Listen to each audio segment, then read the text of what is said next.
3, 2, 1, go. And welcome into PressBox Live. I'm Stan the Fan Charles of PressBox and PressBoxOnline.com. With me up here is the guy with the mustache, is the old left-hander, Ross Grimsley. Ross, how are you? Doing great, Stan. How's everything in Charm City? Everything's good here. We had an exciting win by the Orioles today. They fell behind by 7-3, and they scored late to tie it. And then Ryan O'Hearn hit a game-winning walk-off home run that put the Orioles ahead 9-7. That smiling face, as part of our talk tonight, is Mike Devereaux. We're going to talk with Mike Devereaux and find out what he thinks of the Orioles up close and personal, because he just spent the last week with them. But first, I got to tell you about two fine sponsors. Number one, we're always brought to you by the Costas Inn, 4100 North Point Boulevard. And the Costas Inn has really stepped up their game dramatically in the takeout or curbside pickup world. There's a lot of people that still aren't comfortable going inside restaurants, but they've got the way to map out your plan for you to eat the great food at the Costas Inn. You go to CostasInn.com, you order your food online, you pay for it online, and when you pick it up, you don't even have to get out of your car, and everything is packed immaculately, no spills, no muss, no fuss. The Costas Inn, located 4100 North Point Boulevard. They've only been there for about 50 plus years. Yeah. That's the Costas Inn. And then one last thing, baseball betting is here. And these guys could actually bet on baseball now. They couldn't when they played. Unbelievable. But bet $5 with DraftKings. You get $150 in instant bonus bets, along with other great incentives and promos when you sign up at PressBoxOnline.com/offers. Baseball futures bets, season specials, and player award bets are already live in Maryland. Go to PressBoxOnline.com/offers now for you to get a shot at winning big. And that guy is still smiling at us, Mike Devereaux. Mike, how are you? Great, Stan. How you doing? I'm doing great. Now, this is interesting. This is the second guest we've had on one of our shows in the last week or 10 days that's been out watching practice. Tell us a little bit about who you're watching practice right now. Well, I was there the first week of spring training, and it was incredible. And I spent. No, I was talking about who you're watching practice right now. Oh, right now! Oh my! You're watching your daughter, right? Daughter, the important stuff, Devo. The important stuff. The real important stuff. My daughter, Adian's having tennis practice tonight, so she has some drills she's going through today. She has what is it called? When she goes through just to get in shape, calisthenics and all that stuff, and then get some tennis in also. She does it for about 2 hours on Mondays. Now, is she as good a tennis player as your son is a baseball player? She's trying to be. She is. Yeah, she's pretty good. She's strong. She needs to understand how good she actually is, but she's out there having fun. And she does things that surprises herself. And I'm like, see what you can do. And but she's enjoying it. At first, obviously I want her to be an athlete. I want her to play. And she didn't want to play softball, didn't know what she wanted to do. And a couple of years ago, she goes, I want to play tennis. And I was like, perfect. So she's been playing tennis for a couple of years. Well, Devo, they keep traveling with you to all these places. They went on a cruise with us. They went to Wyoming. They have had a great time. And then your son got to be on the field with the Orioles in spring training. So they're getting a lot of stuff going on, man. Yeah. They're they had a really busy month, a good one, because a lot of times they're out of school too. Right. And but it's great for them to do all the traveling, seeing where I grew up in Casper, and Michelle, my wife, that was the first time she had seen where I'd grown up, and it was cold up there, but not like it was the previous week or like it is now, where it's like -5 degrees, and there's plenty of snow for them to play in, which they hadn't seen before in their life. Right. So it was a lot of fun. It was a lot of fun. That's great to hear. Devo, who's older, the son or daughter? The son. He's 15 months older. So he's 11 and she's 10. Okay. All right. He's 11 years old. He's right now. But I hear he's a pretty special baseball player already, even at 11, isn't Yes, he is, and he's just walking in the door right now. Okay. You want to say hi to everybody? Come here. The camera's right Yeah. there. Hello. Hey, how you doing? Is that Mike What's up? Jr.? Dan, you know Grims on the cruise with us? How you doing? Is that Mike Jr.? Yes. All right. Mike, we want you to sign with the Orioles when it comes time to sign. All right. All right. Definitely did. Hey, Mike, let's move over to the big league Orioles.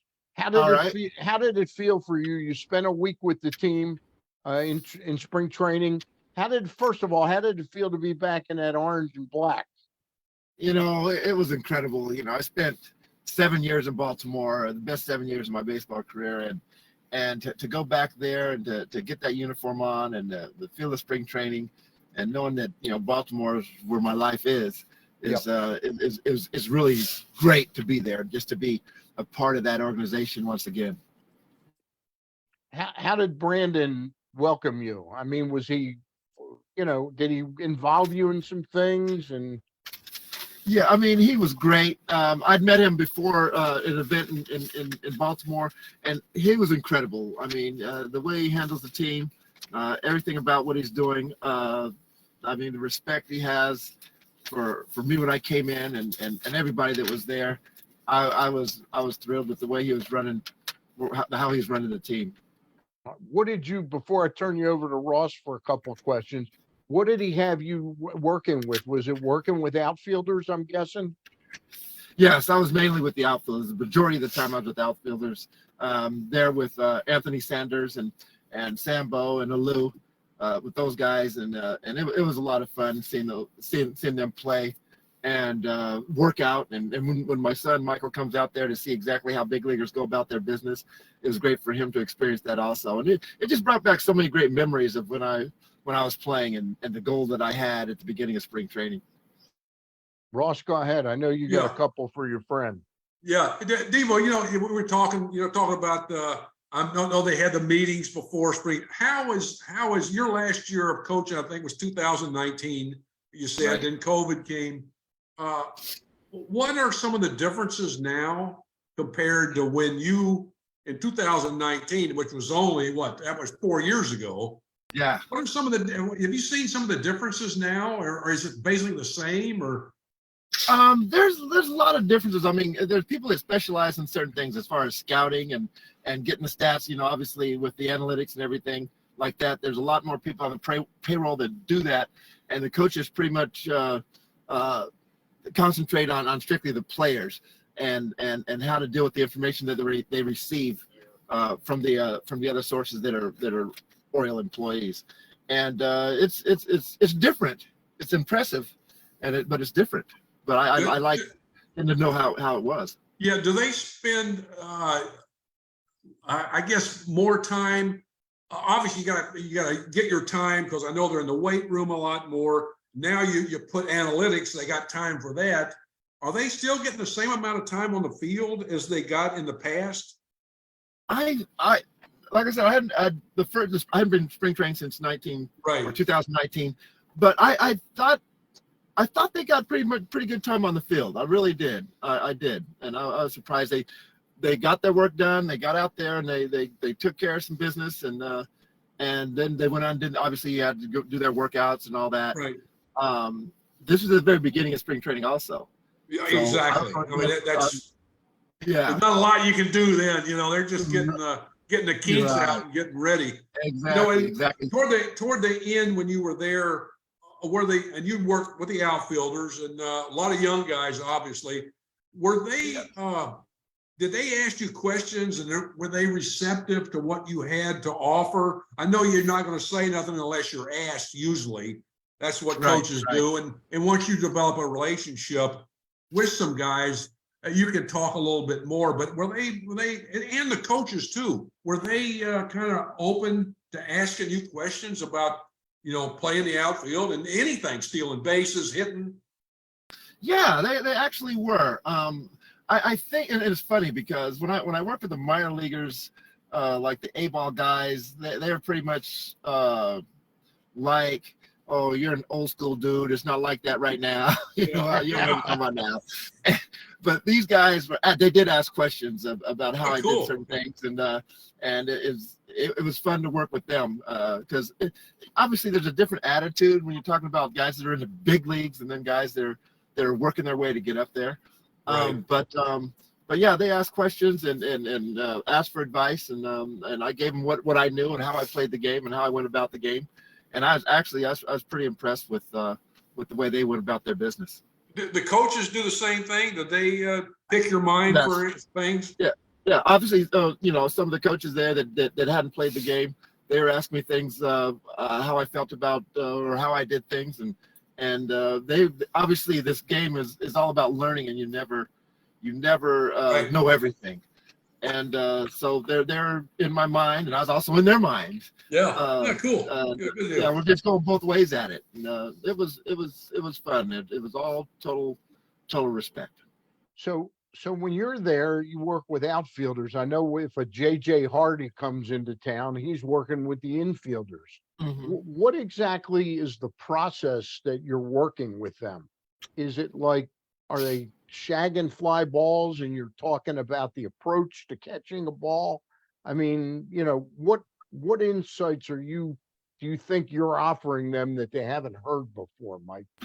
I think I mean, these guys, I mean, obviously there's some minor league guys there too that were there for the big league call-ups, or not the call-ups, but camp. But I really talk a lot about consistency and how the more consistent you guys are, the longer you're going to play this game. And I also wanted to bring in the fact that how important defense is and how important it is to the pitching staff. As far as, if you don't let balls hit the grass, these pitchers are going to throw more strikes. And the fact that that also makes them a better hitter because it's hard to hit. And, if you get up and get out with a runner on third base with less than 2 outs or something like that, get more in tune to try to steal a hit or take a runaway or just really be an understanding of how important the defense is and how like in 1989, how defense really was the reason why we won. Yeah. It's interesting. The other night I'm watching a San Diego Padres game, and the first guy gets on base. I forget what inning it was, but he goes to steal second base, and the catcher for the Padres throws the ball past it's out in the outfield. He gets to third. He takes his mask off. It's Pedro Severino, one of the worst offenders of all time. I was wondering, you understand some of the new rules that are in place now. Do you think that makes catching defense even more important than it was before? Before, when you talk about the changes, you're talking about the defensive moves? The bases being bigger? Bases are bigger, which I really quite don't understand. Yeah. But as far as also the no shifting or the time clock, the clock and getting in and getting his pitcher ready to go. It seems like the catching defense is even more important than it always was. Yeah, and catchers have it tough anyway because they had to deal with all the pitchers. Sorry, Grims, but especially the left-handers. Now you got a lefty pitcher in there, and that's even harder. Especially the left-handers. Yeah. But yeah, I mean, I think the catching side of aspect of it is pretty serious because they're responsible for keeping the pitchers moving and keeping them within that clock. But it's different. Yeah. But I guess the way these guys have to look at it is that's the way the game is. Yep. So this is where you're gonna have to play the game. So let me ask you a question before I turn you back over to Ross. Base running. Now the bases are bigger, so first base and second base are 4 or 5 inches closer than they used to be. And you know how many bang bang plays there are on stolen bases. Right. Do you expect to see a huge uptick in attempted steals now that the bases are? I know it looks like a little thing, but it seems like there's going to be a lot more aggression on the base paths. I really hope so. I hope that gives these guys the incentive to have the confidence to steal bases and bring that part of the game back, because that's a really exciting part of the game. And then the pitchers can only throw over a couple times also. So it's an adjustment that has to be made. But and actually when we're talking to these outfielders, obviously we've dealt with base running also, and we wanted to, I'm not sure how Heidi's going to deal with who's on their own or whatever, as far as the bases are concerned, but to make sure they have the confidence and want to steal bases and want to bring that back. Was that part of your coaching at all during the week, or was it strictly defense? It was base running also. Yes. Okay. It was base running. Okay. Yes, it was base running also. All right. Ross, go ahead. Yeah, Devo, with the pitch clock, one of the things I never understood, that I don't know why pitchers don't work quick. It benefits them so much, keeps the hitter on defense, keeps the defense ready to go. But you're seeing some of the things now. I think it's a good idea, but some of the things they're doing. I mean, they're calling the guys delivering the ball, and they're jumping out, calling timeout, and he's throwing the ball. You're going to end up. They're going to have to do something about that, because there's going to be more injuries when they do that type of thing. Unless and one of the things we always told pitchers: if you're delivering the ball, deliver the ball. Don't stop for nothing. Right. Because you take a big chance of hurting yourself. And that's kind of, when a guy steps out, that's kind of tough to do, but I see that happening. Also with the shift, I see they're starting to move one of the outfielders in that short right field area. And then you got two outfielders. So I don't know what the deal is with that, but getting back to the pitch clock, give me your thoughts on that. I've always liked a pitcher that works fast, to be honest with you. But then again, a pitcher that works too fast, I'd like to, as a hitter, I'd want to slow him down. I want to have a little bit of control to slow him down. And with the not being able to call timeout, but once in a bat, I think it is. Now that changes everything. So the game has changed a lot from that aspect of it, from the pitcher side and the hitter side. Let me jump in. It's going to be very interesting. One of the pitchers, and we talked about it last week, Ross, was Max Scherzer. And I heard the guys talking about it. Ben McDonald and Kevin Brown today were talking about it.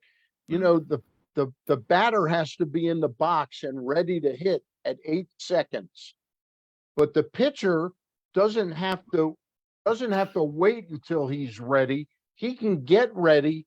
And then when he steps in and he's still there's a couple seconds there where he can quick pitch him and try and that's what Scherzer says he wants to play around with. But something, Stan, when that umpire has his hand up, yeah, and I don't know that when that hand goes down, it's coming. It's coming, right? And that's, you can call it a quick pitch, but it is. But the umpire, it's going to be a legal pitch. It's a legal thing to do. I think these pitchers, I think they can work this pretty much to their advantage. Oh yeah, they can if they want to. If they know it, if they have, yeah. Scherzer went so far as to say, and then he wants to have hitters thinking they're going to quick pitch him, right? And then he's going to be out there totally dictating, like waiting 7 seconds and delivering with 1 second. He's going to yo-yo the pace a little bit. Right, exactly. And the hitters actually have to have some type of plan that they get into a routine of doing also. And it's going to be part of scouting also, and what pitchers do and how they do things, and how that comes to the reports of how you're going to deal with this. The one thing that I see now, analytics, you can use analytics the way you want, but a lot of it, they can devalue. Obviously, the starting pitcher's been devalued. And my question is, now that the games are quicker, they're going to sell less concessions. So now you're going to go in and negotiate a contract. You can't. We didn't sell this. We're not making enough money. That's just another. I mean, I'm going. That's unbelievable. They do it, but I don't put it past them. I don't put it past the commissioner. Not at all. Yeah. Do you think that thought came into mind when they dealt with it? Oh yeah. We're not selling as much stuff, so we don't have to pay you guys as much. I know. We watched this for decades. Right. You know, And I'm you're talking about watching. 20 minutes, sometimes 30 minutes They're difference. taking a lot of time off. You know, Oh, yeah. I'll tell you one thing, as an industry, the people that work in baseball, I heard Rocco Baldelli, the manager of the Twins, he was being interviewed by Steve Phillips and asked about it. And he goes, all of a sudden he just goes, I'll tell you what, a lot of people I talk to in the game, you know, reporters, people that work in front offices, they're all quietly saying, I don't know who came up with this idea, but he should go right to the Hall of Fame to Wow. speed up the game. I mean, within the industry, they're thrilled that games won't meander along at a slow pace. Right. I want to ask you one more question about that with the rule, which is really the trickiest one for me, is the pitcher only going over to first base. Like Ross can only throw over twice, but Right. that doesn't mean that they can't play head games with that, because what if you know now, okay, now he's definitely going to go, but you throw out a pitch out, but a fastball pitch out. You might be able to get some guys that way. You sort of con them, throw over twice, and then they're going to go, and you throw a pitch out. What do you think? It turns into a different type of mind game. I mean, it's changed the game, and which is kind of cool in a way, you know. Yeah. If you think about it, because now the base runner's over there. Okay, he's come over twice now, especially if it's a base stealer. But then again, you can look at some of the other guys also. So it's a cat and mouse game that it's going to take some time for both sides, the pitchers, the catchers, and the base runners to. There's actually figure some each other out. strategy now. Yeah. There's strategy back in the There's game. strategy. Ross, I want to ask you as a pitcher, say like Mateo's over at first base or Mullins, and you know they're a high likelihood to try and steal anyway. You throw over twice, they're going to think, well, now he can't throw over here. Well, actually, the pitcher can, but He's got to get him out. he's got to get him out. But isn't the thing there to go to a pitch out? I think you're going to see a lot of pitch outs. You could, or a runner could get a one-way lead and coax the pitcher to throw over, and that's a balk, or it's not a balk, but it's he moves up if you don't get him out. So yeah, there's a lot going on. Wow. Yeah. I think there are some good things, but there's some things that are a little that need to be, I think, fine-tuned. I would agree with that. Mike, before we let you go, so give me your impression. I know it's the early part of spring training. You think the Orioles, you sense that there's a lot of confidence in that locker room? I do see a lot of confidence. And I think one good thing is that I think as an organization, they're looking at winning now as opposed to rebuilding. I think that they've made a statement that's out now. Now we're talking about winning. And from last year and what happened with the season last year, they can see that happening. Yeah. And I even when I spoke to them about our team, and I think they're ranked last right now, which we were in '89. That they realize that doesn't mean anything. Right. And I think that's a plus. I think these guys have the right attitude, and I think they're excited. I'm excited too, and especially since I was there, and now my son was there, so we have all these players that we're looking at, and just to watch the game, and it's a new game in a way. So so it's gonna be fun. I'm excited about it. How close by are you to them? What part of Florida are you in now? I'm right outside of Tampa, so I'm about good 45 minutes from Ed Smith. So when the Birds play down in Tampa, or St. Pete, you can hustle over and catch a game or two. That's another 35 minutes, 40 minutes from there. So I will see them when they come down here, no doubt. Yeah. Ross, got anything left? Yeah, one thing I just any players, Devo, stand out to you? I know the short time, it was the beginning of spring training, but just any, I know Herstat's been a big name, Rodriguez, Grayson Rodriguez. Who is the kid, starts with a V? Taron Vavra. Yeah. Oh, yeah. He actually hit a home run in that game we're at. this guy, I've watched him take batting practice, and he sprays the ball everywhere. He's a contact hitter, line drive hitter, and I was pretty impressed with when I saw him take BP. And then he goes in the game and he hits a home run and a double, and I'm like, okay, this is. I mean, I saw transfer from what is worth ethics to the field, and I was impressed with him. And obviously, you have Jackson Holiday, who I think his demeanor is a very, very impressive. The way he handles himself, the way he goes about his business. He's got a bloodline too. He's got which makes a big difference. It does. It really does. So That's what we'll be saying about little Mike in about 6 Oh, or yeah. 7 years. I hope so.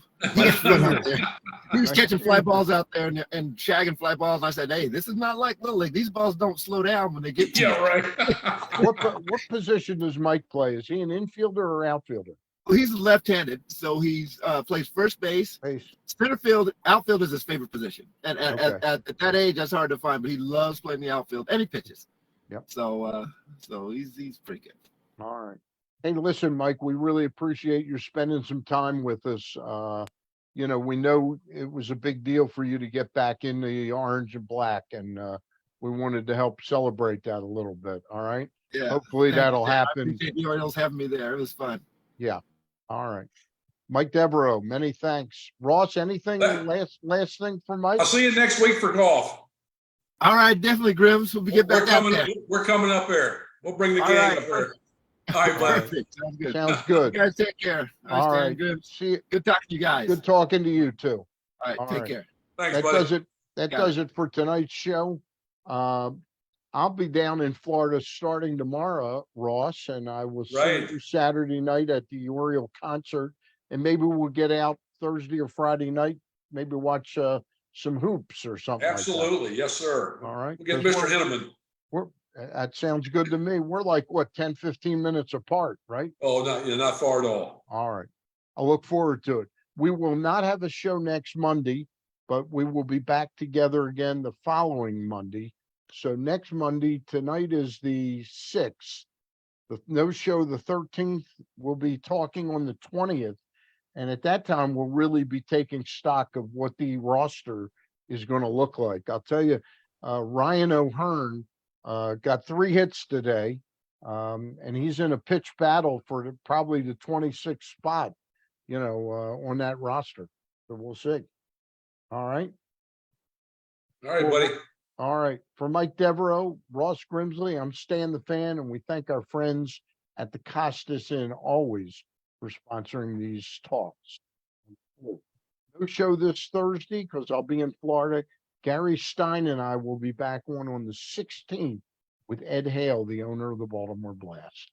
Take care, everybody, and I'll see you from Florida. Bye.